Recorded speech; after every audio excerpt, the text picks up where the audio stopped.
சரண் Krishna YouTube சேனலுக்கு உங்களை அன்புடன் வரவேற்கின்றேன்.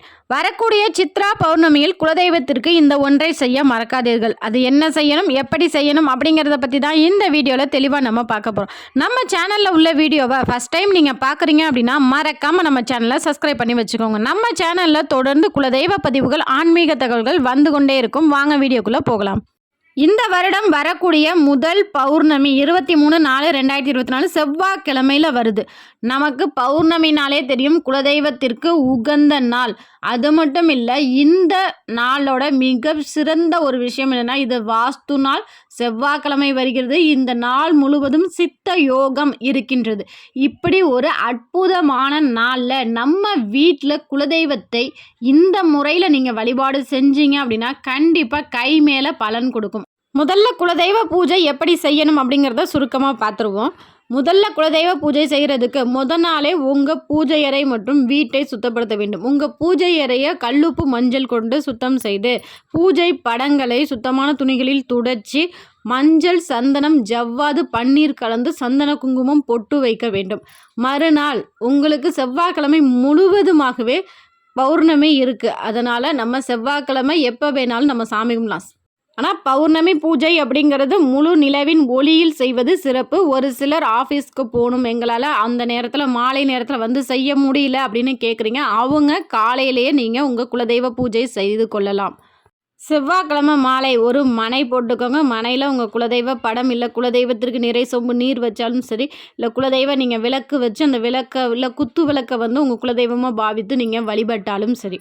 இந்த பௌர்ணமி பூஜையில் கட்டாயம் இடம் பிடிக்க வேண்டிய ஒரு பொருள் என்னன்னு பார்த்தீங்கன்னா, சிகப்பு வண்ண மலர்கள். அது பன்னீர் ரோஸாக இருக்கலாம், சாதாரண பட்டன் ரோஸாக இருக்கலாம், இல்லை செவ்வரளியாக இருக்கலாம், இல்லை தாமரை ரோஸ் கலர் தாமரையாக இருக்கலாம். எந்த பூ உங்களுக்கு கிடைக்குதோ அதை நீங்கள் வச்சுக்கோங்க. அது உங்கள் குலதெய்வத்திற்கு அர்ச்சனை செய்வதற்கும் வச்சுக்கலாம், அலங்காரம் பண்ணுவதற்கும் நீங்கள் பயன்படுத்திக்கோங்க. இந்த அற்புதமான சித்ரா பௌர்ணமியில் நம்ம குலதெய்வ விளக்கு எப்படி ஏற்றணும் அப்படிங்கிறத முதல்ல பார்த்துருவோம். குலதெய்வ விளக்குக்கு அடியில் ஒரு தட்டு வச்சுக்கோங்க. அது மேலே 3 வெற்றிலை வைங்க. வெற்றிலைக்கு மஞ்சள் குங்குமம் பொட்டு வச்சு சிகப்பு வண்ண மலர்கள் வைங்க. அது மேலே உங்கள் குலதெய்வ விளக்கு வைத்து இழுப்ப எண்ணெய் அல்லது நெய் அல்லது நல்லெண்ணெய் ஊற்றி அன்று தீபம் ஏற்றிக்கோங்க. இது காலையிலேயே நீங்கள் தாராளமாக செய்யலாம். சாயங்காலம் செய்யும்போது வெற்றிலை மற்றும் மாற்றிக்கொள்ளுங்கள். ஏன் இந்த நாளில் குறிப்பாக வெற்றிலை மேலே நம்ம தீபம் ஏற்றோம் அப்படின்னா, நமக்கு வீடு சம்மந்தமாக ஏதாவது நமக்கு ஒரு பிரச்சனை இருந்துச்சுன்னா கண்டிப்பாக அதற்கான தீர்வு அப்படிங்கிறது கண்டிப்பாக கிடைக்கும். ஏன்னா இந்த நாள் வாஸ்து நாள், செவ்வாய்க்கு உரிய நாள். செவ்வாய்க்கு உரிய தெய்வம் பார்த்திங்கன்னா முருகப்பெருமானும், நம்ம குலதெய்வத்திற்கு உகந்த பௌர்ணமி வருது. இத்தனை தெய்வங்களுக்கு சிறப்பான ஒரு நாளில் நம்ம சிறப்பான முறையில் ஒரு சின்ன சின்ன விஷயங்கள் நமக்கு செய்யும்போது நமக்கான தடைகள் அனைத்துமே விலகும். அதற்காக தான் இந்த வெற்றிலை தீபம், வெற்றிலை குலதெய்வ தீபம் நம்ம ஏற்றணும் இந்த பௌர்ணமியில்.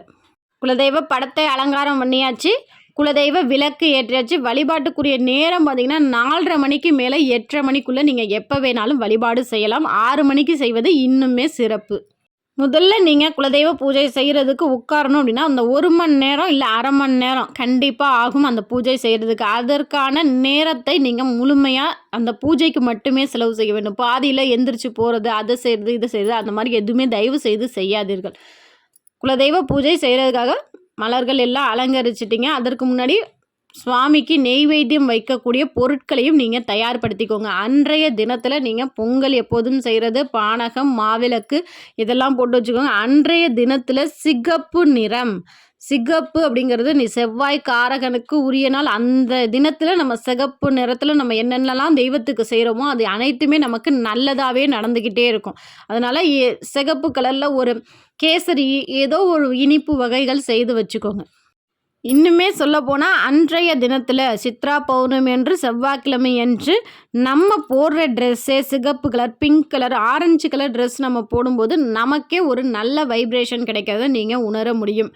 பூஜை செய்ய உட்காரும்போது நீங்கள் ஒரு துணி போட்டு அது மேலே உட்காந்துக்கோங்க. உட்கார்ந்ததுக்கு பிறகு முதல்ல உங்கள் விநாயகர் நீங்கள் எந்த விநாயகர் உங்கள் வீட்டில் ஏதோ ஒரு விநாயகர் படம் இருக்கும் பார்த்தீங்களா, அந்த விநாயகருக்கு ஏகதந்தாய வித்மகே வக்ரதுண்டாய தீமகே தன்னோ தந்தி பிரசோதயாத் அப்படின்னு விநாயகர் மந்திரம் 3 முறை சொல்லிவிட்டு ஒரு பூக்களால் விநாயகருக்கு ஒரு பூக்கள் சமர்ப்பித்துட்டு அதற்கு பிறகு குலதெய்வத்திடம் வாங்க. அது எதுக்காகனா, நான் இப்போ குலதெய்வ பூஜை செய்ய போகிறேன், அதற்கு எந்த ஒரு இடையூறும் வரக்கூடாது, ஆணை முகத்தானே முதற் கடவுளே நீந்தாப்பா அதற்கு அருள் புரியணும் அப்படின்னு சொல்லி வேண்டி கொண்டு நம்ம குலதெய்வ பூஜை செய்ய ஆரம்பிக்கலாம். குலதெய்வ பூஜை உங்களுக்கு குலதெய்வத்தை பற்றின மந்திரங்கள், பாடல்கள் ஏதேனும் தெரிந்தால் தாராளமாக பாடலாம். இல்லைங்க எங்களுக்கு எதுவுமே தெரியாது. ஒரு சில குலதெய்வ கோவிலெல்லாம் பார்த்திங்கன்னா வருடாந்திர பூஜை அப்போ குத்துவிளக்கு பூஜை நடக்கும்.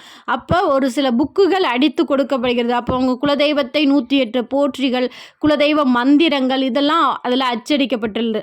இது போன்ற புத்தகங்கள் உங்களுக்கு இருந்துச்சுன்னா அதை நீங்கள் பௌர்ணமி வழிபாட்டுக்கு பயன்படுத்தி கொள்ளலாம். இந்த மாதிரி எதுவுமே இல்லை அப்படின்னா ஒரு ஒயிட் ஷீட்டில் 108 முறை உங்கள் குலதெய்வத்தின் பெயரை எழுதிக்கோங்க. அதை பார்த்து முதல்ல பூக்களால் அர்ச்சனை பண்ணுங்கள்.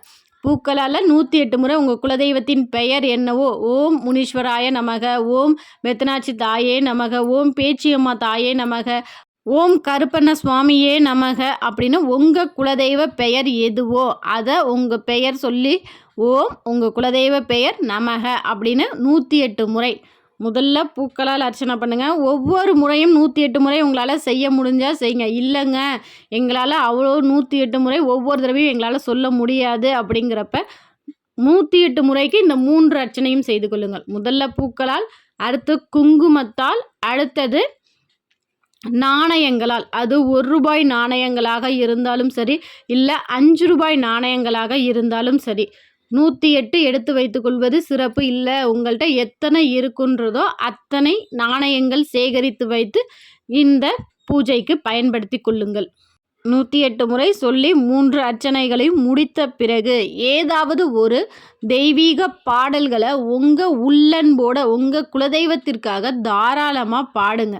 அப்படி நீங்கள் பாடும்போது உங்கள் குலதெய்வம் மனம் மகிழும். எனக்காக என் பிள்ளை பாடுறானே, என்னை கூப்பிடுறாங்க அப்படின்னு கண்டிப்பாக உங்கள் குலதெய்வத்திற்கு அது மகிழ்ச்சி அளிக்கக்கூடிய ஒரு செயலாகவே இருக்கும். பாட்டு பாடி அதற்கு பிறகு தான் நம்ம இலை போட்டு நமக்கு சாமிக்கு படையல் போட வேண்டும். ஏன்னா நம்ம ஒவ்வொரு அர்ச்சனையும் செய்து முடித்ததுக்கு பிறகு தான் நம்ம படையல் போடணும். படையல் போட்டு காத்திருக்கக்கூடாது அப்படின்னு சொல்லுவாங்க. அதனால தான் சாமிக்கு முதல்ல அர்ச்சனைகள்லாம் செய்த பிறகு படையல் போடணும். இலை போட்டுக்கோங்க. இலையில தண்ணி தெளிச்சிக்கிட்டு நிறை சொம்பு நீர் வச்சு பொங்கல், மாவிளக்கு, பானகம், சிகப்பு நிற இனிப்பு வகைகள் வைத்து குலதெய்வத்தை தீப தூப ஆராதனை காட்டுங்க. ஆராதனை காட்டி உங்கள் வீட்டில் குழந்தைங்க இருந்துச்சுன்னா அந்த பூஜை அப்போ உங்கள் குழந்தைங்க கையால் கூட பூக்களால் அர்ச்சனை பண்ண சொல்லுங்கள், குங்குமத்தால் அர்ச்சனை பண்ண சொல்லுங்கள், நாணயங்களால் அர்ச்சனை பண்ண சொல்லுங்கள். உங்கள் வீட்டில் உள்ளவங்க எத்தனை பேர் இருக்காங்களோ அத்தனை பேரும் சேர்ந்து இருந்து அந்த குலதெய்வ பூஜையை செய்யுங்க. அப்படியே குடும்பமாக சேர்ந்து செய்யும்போது குலதெய்வம் மனம் மகிழ்ந்து நம்ம வீட்டில் வாசம் செய்வாங்க.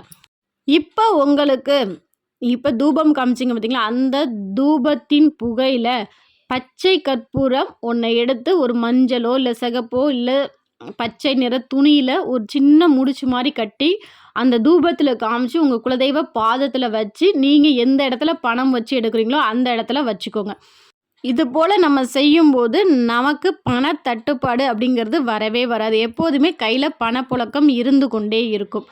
சாமிக்கு அர்ச்சனை ஆராதனை எல்லாம் முடித்த பிறகு சாமியை நல்லா மனதார வேண்டிக்கோங்க. உங்களுக்கு என்னெல்லாம் நடக்கணும்னு ஆசைப்பட்றீங்களோ அதையும் வேண்டிக்கோங்க. இல்லை எனக்கு பெரிய விஷயம் எனக்கு நடக்கணும், ஒரு வீடு கட்டுறது, திருமண தடை, இல்லை ஏதோ ஒரு பெரிய விஷயம் உங்களுக்கு நடக்கணும் அப்படின்னா காசு முடிஞ்சு வச்சு வழிபாடு செய்யுங்க. வழிபாடை முடித்த பிறகு நீங்கள் படையலில் வச்ச பொருளை பிரசாதமாக உங்கள் வீட்டில் உள்ள எல்லாருமே சாப்பிடுங்க. அவ்வளவுதான். இந்த எளிய பூஜையை தொடர்ந்து செய்து பாருங்கள். கண்டிப்பாக குலதெய்வம் மனம் மகிழ்ந்து உங்களுக்கு என்னெல்லாம் தேவையோ நீங்கள் கேட்டது கேட்காதது எல்லாத்தையும் உங்கள் குலதெய்வம் உங்களுக்கு கொடுக்கும். கண்டிப்பாக நம்பிக்கையோடு உங்கள் குலதெய்வ பூஜையை செய்யுங்க. அதுவும் இந்த அற்புதமான பௌர்ணமியில் செய்து பாருங்கள். நல்லதொரு மாற்றம் உங்கள் வீட்டில் கட்டாயம் ஏற்படும். இந்த வீடியோ உங்களுக்கு பயனுள்ளதாக இருக்கும் என்ற நம்பிக்கையில் மற்றொரு வீடியோவில் சந்திக்கிறேன். இந்த வீடியோ உங்களுக்கு பிடிச்சிருந்தால் லைக் பண்ணுங்கள், ஷேர் பண்ணுங்கள், மறக்காமல் சப்ஸ்கிரைப் பண்ணுங்கள். இந்த வாரம் முழுவதுமே இந்த சித்ரா பௌர்ணமி பற்றி மேலும் நிறைய தகவல்கள், மேலும் என்னென்ன வழிபாடு செய்யணும் அப்படிங்கிறத தொடர்ந்து நம்ம சேனலில் போட போகிறோம். அதனால் மறக்காமல் நம்ம சேனலை சப்ஸ்கிரைப் பண்ணி வச்சுக்கோங்க. நன்றி, வணக்கம்.